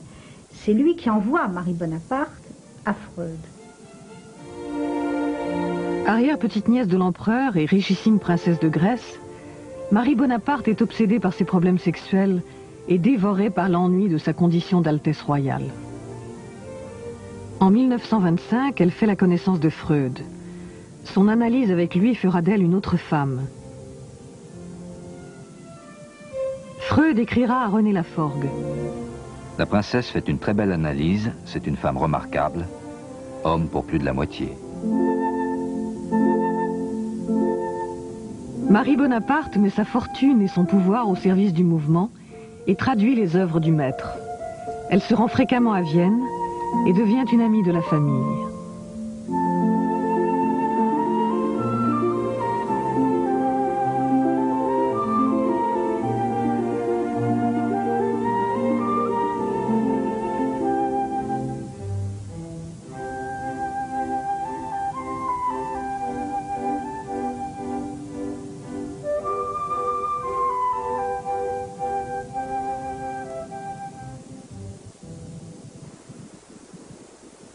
Vienne 1929. Freud écrit « Malaise dans la culture ». Symbole du pessimisme freudien, le livre est l'expression de la haine et de l'agressivité qui frappent l'époque. Les hommes sont maintenant parvenus si loin dans la domination des forces de la nature qu'avec l'aide de ces dernières, il leur est facile de s'exterminer les uns les autres jusqu'au dernier. Sombre présage, Freud dépose son manuscrit chez l'imprimeur en novembre 1929, juste une semaine après le Mardi Noir de Wall Street. La crise économique qui éclate avec la chute de la bourse de New York accentue la misère et la pauvreté en Europe. La République de Weimar est la plus touchée.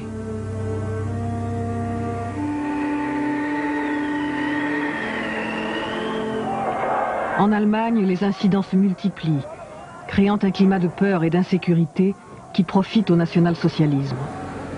En janvier 1933, Hitler est élu chancelier. La peste brune s'abat sur un monde qui n'a connu que peu d'années de paix. Ma langue est l'allemand, ma culture, mon œuvre sont allemandes. Je me suis considéré comme un intellectuel de culture allemande jusqu'à ce que j'ai remarqué la croissance d'un préjugé antisémite en Allemagne et en Autriche allemande. Depuis, je préfère me dire juif. Freud a toujours défini son judaïsme ou sa judéité sans définition. C'est comme les théologiens du Moyen-Âge qui ont essayé à définir Dieu par ce qu'on appelle via negationis. On ne peut pas dire ce que c'est Dieu, mais on peut dire ce que Dieu n'est pas. Alors il dit de temps en temps, je ne suis pas juif par religion. Je ne suis pas juif par nationalisme. Je ne suis pas. Et après tout ça, par exemple dans ce préface, il dit, vous avez le droit de me demander, sans toutes ces choses, comment vous trouvez que vous êtes juif? Qu'est-ce que ça veut dire? Et sa réponse essentielle, c'est je ne peux pas mettre cette chose dans des mots. Peut-être un jour, la science comprendra, mais c'est une question des émotions très très profondes de solidarité avec mon peuple. Solidarité et cette profondeur même atteste à l'importance de cette dimension dans ma vie. Ce que Freud veut dire, c'est qu'il y a quelque chose juif fondamental qui peut se transmettre au cours des générations, qui peut être refoulé, qui peut être sujet à l'anamnèse, toutes sortes de choses. Et que lui-même, il est héritier de cet héritage inconscient. Et pour ça, pas seulement qu'il ne veut pas se débarrasser de sa judéité, il ne peut pas. In Berlin, wie in anderen Universitätsstädten Deutschlands, wurden undeutsche und unsittliche Bücher von den Studenten eingesammelt und öffentlich verbrannt. Plus de 20 000 livres sont jetés aux flammes. Les étudiants nazis lancent leurs anathèmes. Contre l'exaltation des instincts corrupteurs d'âme, nous livrons aux flammes les écrits de Sigmund Freud.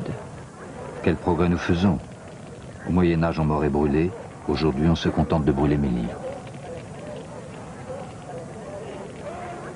Avec ses lois raciales, le nazisme modifie violemment le paysage de la psychanalyse en Allemagne. Das Trennende waren ja dann die nationalsozialistische Rassengesetzgebung und die Hoffnung der nicht-jüdischen Analytiker bleiben zu können und unterstützt von Jones, der sich dafür einsetzte, dass die Psychoanalyse auch formal in Deutschland bleiben könnte. Und das ging auf Kosten der jüdischen Kollegen. Auf der anderen Seite muss man wirklich sehen, dass Jones also ganz großartige Hilfe denen geboten hat, die Deutschland verlassen mussten. Also er spielte da eine ganz schwer zu durchschauende Rolle. Freud ne s'oppose pas à cette politique de collaboration avec le nazisme soutenue par Jones. La quasi-totalité des praticiens juifs prennent la voie d'un grand exil américain. Parmi ceux qui ont émigré, René Spitz, Berlin, Paris, New York. Eric Fromm, Berlin, New York, Mexico. Franz Alexander, Budapest, Berlin, Chicago. Siegfried Bernfeld, Berlin, Vienne, San Francisco. Sandor Rado, Budapest, Berlin, New York. Michael Balint, Budapest, Berlin, Londres. Max Eitingon, Berlin, Jérusalem. Robert Fliss, Berlin, New York. Frieda Fromm-Reichmann, Berlin, Rockville. Hélène Deutsch, Berlin, Boston. Es gab ungefähr eine kleine Gruppe von 14 Psychoanalytikern, die in Deutschland blieben, die nicht jüdisch waren. Die Führenden waren Böhm, Müller-Braunschweig, Kemper, Schulz-Henke.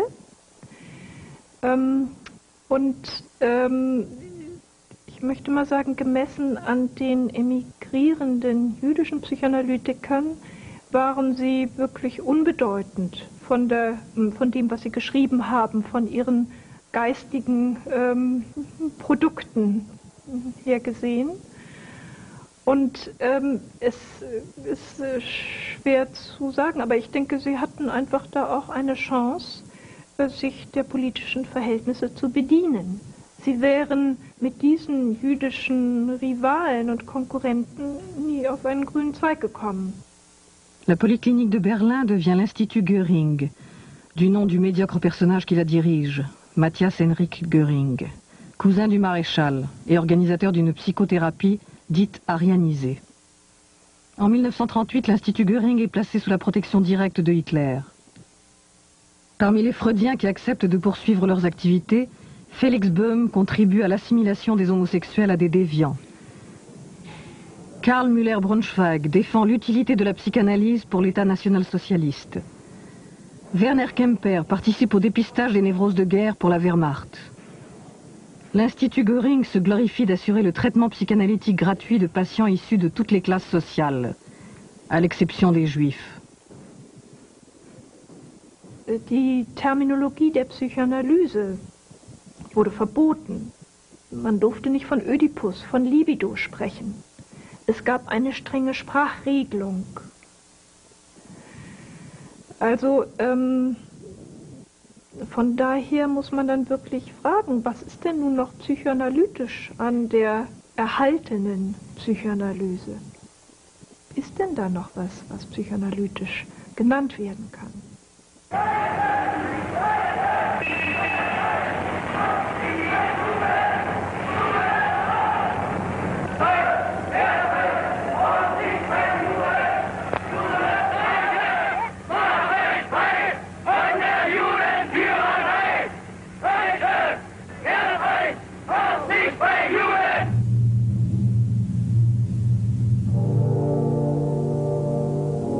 Vienne, 1938. Freud écrit à Jones. La situation politique semble devenir toujours plus sombre. Il n'y a probablement pas moyen d'endiguer l'invasion nazie et son cortège de malheurs pour la psychanalyse comme pour le reste. Le 11 mars 1938, les troupes allemandes envahissent l'Autriche. La violence antisémite se déchaîne. Le règne de la terreur s'installe. Un mélange de purge ordonné par l'envahisseur et d'un déchaînement de terrorisme spontané dans la population locale. On traque les sociodémocrates et on chasse cruellement les juifs. Certains Autrichiens montrent autant de férocité que leurs maîtres nazis.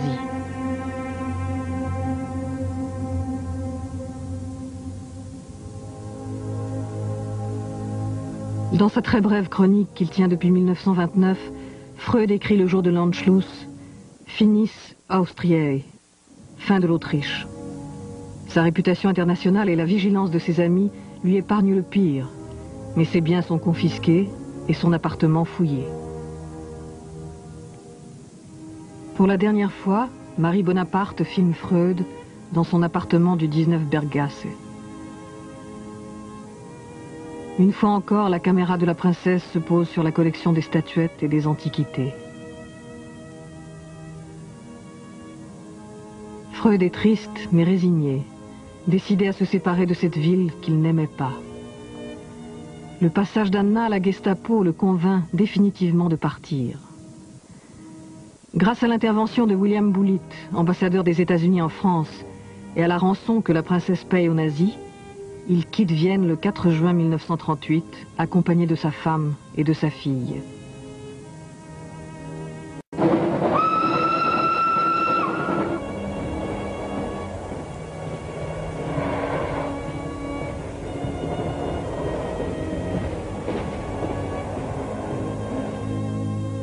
Ces 4 sœurs disparaîtront dans les ténèbres de la solution finale.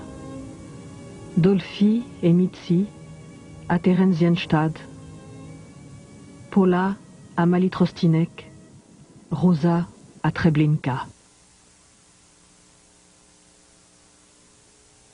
Freud arrive le 5 juin à Paris. Il passe sa journée dans les jardins de l'hôtel particulier où Marie Bonaparte a réuni des amis. Ce jour-là, Yvette Gilbert a chanté pour lui. J'ai verts yeux et fins sourcils, le chef blond, le nez très tisse, menton blanche gorgette. Dites, dites-moi, suis-je belle? Et dites-moi, suis-je belle, moi?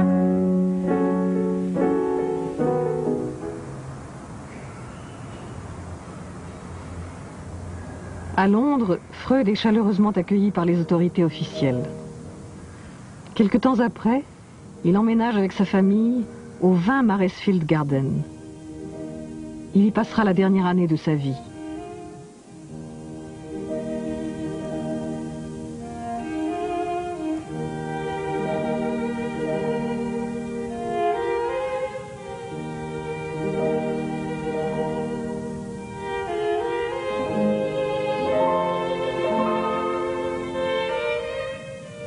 Toujours entouré de ses chères statuettes, Freud consacre tout son temps à achever son dernier ouvrage, L'homme Moïse et la religion monothéiste. Depuis longtemps, il est obsédé par la figure du prophète qui a sorti les Hébreux de la léthargie en leur imposant des lois, en leur indiquant la terre promise et en leur enseignant une nouvelle spiritualité. Freud se demande une fois de plus comment le juif est devenu juif et pourquoi il s'est attiré une haine éternelle. Ne pouvant plus se déplacer à cause de son cancer, il demande à sa fille Anna de lire quelques passages du livre lors du congrès de psychanalyse qui se tient à Paris en juillet 1938, où sont rassemblés une dernière fois, avant le grand exil, tous les psychanalystes européens. Et ce passage, ou un des passages, raconte l'histoire traditionnelle juive du rabbin Yochanan ben Zakkai, qui vivait au temps de la destruction du Second Temple et de la dispersion des Juifs, et vivait toute la catastrophe. Mais Yochanan ben Zakkai, dans le Talmud, ne perd pas l'espoir, au contraire. Selon l'histoire traditionnelle, il demande la petite ville de Yavne, en Israël, pour ériger une école. Et dans la tradition juive, et peut-être aussi dans la réalité, c'était cette activité. Sans temple, il y a l'école. d'étudier les textes classiques,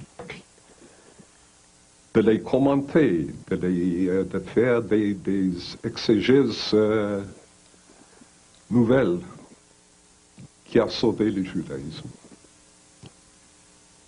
Et il n'y a pas de question que Freud a trouvé ici dans cette histoire et veut communiquer cette histoire à l'international, que c'est une parabole pour la situation actuelle. Vienne, c'était Jérusalem dans le mouvement psychanalytique. Maintenant, même Vienne est du point de vue du mouvement est détruit. Mais pas de perdre l'espoir. Ce qui a sauvé le judaïsme sauvera aussi la psychanalyse.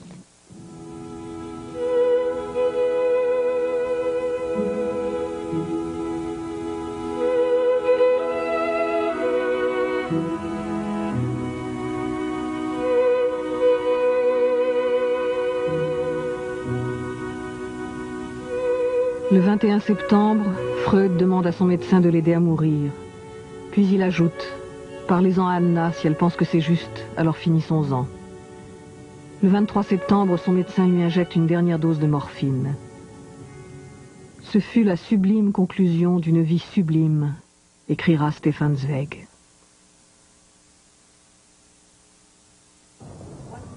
L'arrivée des Viennois à Londres crée une situation complexe. Elle accentue la rivalité entre Anna Freud et Mélanie Klein à propos de l'analyse des jeunes enfants. Mais elle conduit aussi à une confrontation entre des praticiens dont les techniques, les pratiques et les mœurs ne se ressemblent pas.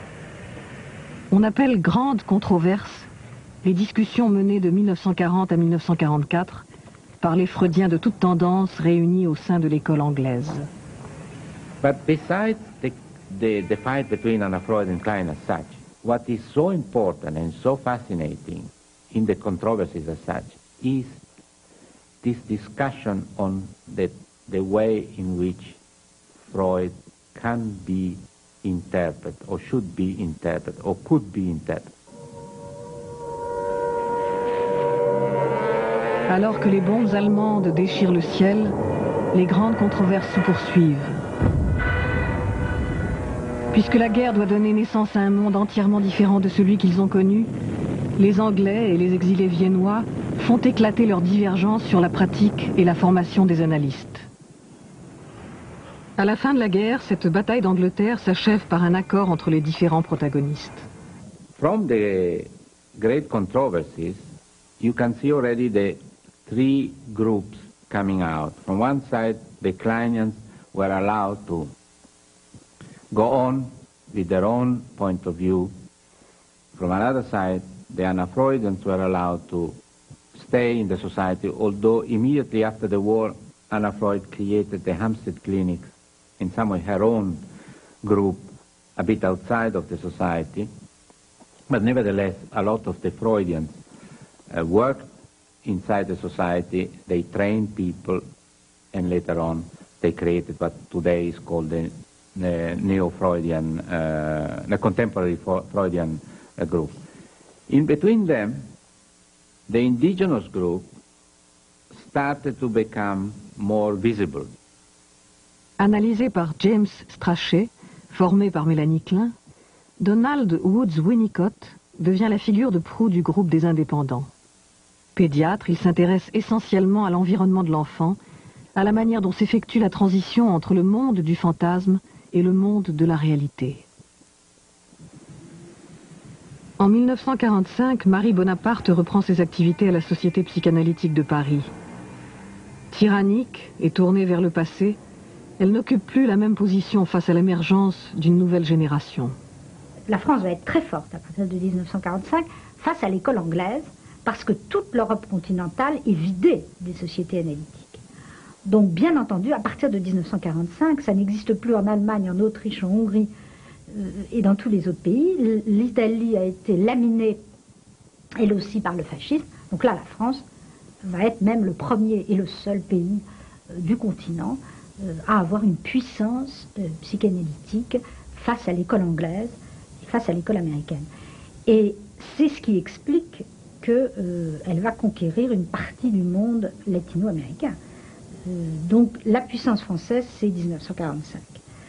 Et avec évidemment deux grands personnages, Françoise Dolto, qui émerge à partir de 1938, et Lacan à partir de 1932.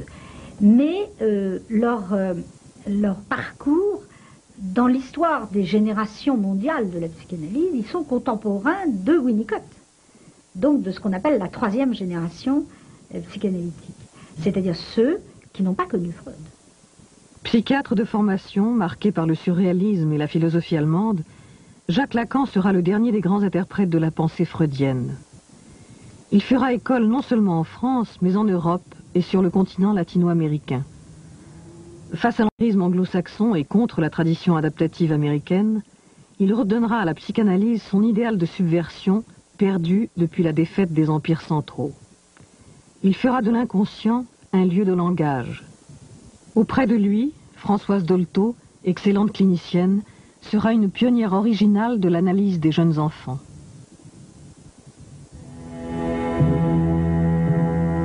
Berlin 1945. L'Institut Göring est réduit en cendres. En Allemagne, le mouvement psychanalytique ne parvient pas à se reconstruire avec la même puissance qu'autrefois, d'autant que les héritiers de Freud cherchent à masquer leur passé de collaboration.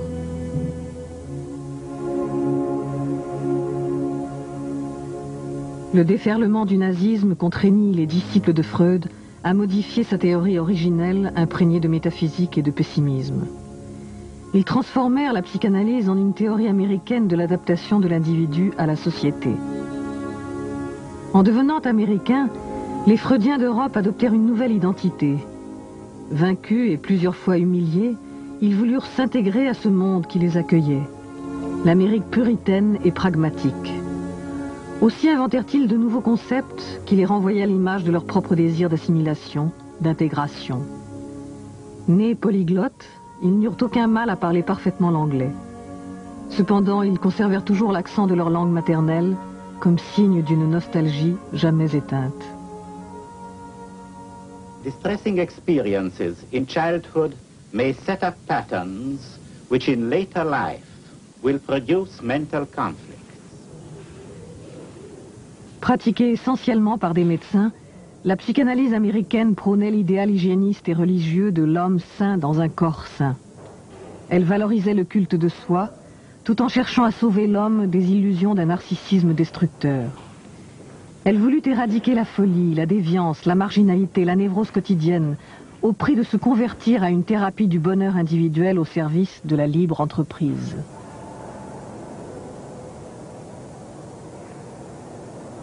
À partir de 1970, elle connut un véritable déclin. Trop fragile, trop empirique et trop inféodée au savoir médical, elle ne put résister au puissant essor de la pharmacologie qui croyait guérir à coups de pilule la mélancolie de l'âme et les malheurs de la société.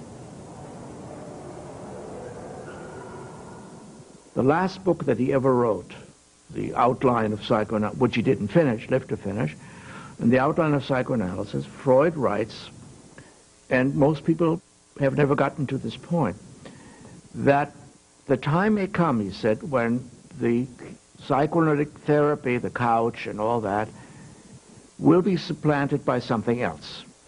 And the day may come when there will be medication which will not just make you feel better, like having, you know, a bottle of wine, but really make a genuine change in your mind. And this may come. And when it comes, then perhaps psychoanalysis, which is expensive and slow and lasts long, will be supplanted by this new technique.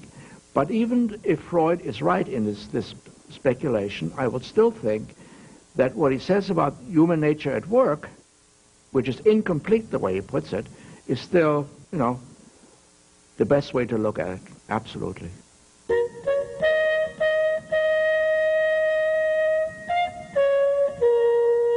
Aujourd'hui, la psychanalyse a perdu ses maîtres et ses disciples de la période héroïque.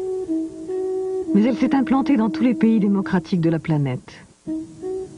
Née de la philosophie des Lumières, du romantisme et de la contestation du nihilisme thérapeutique, elle a su se mettre à l'écoute du malaise collectif et de la souffrance individuelle. Et pourtant, elle est toujours en butte à de nouvelles attaques.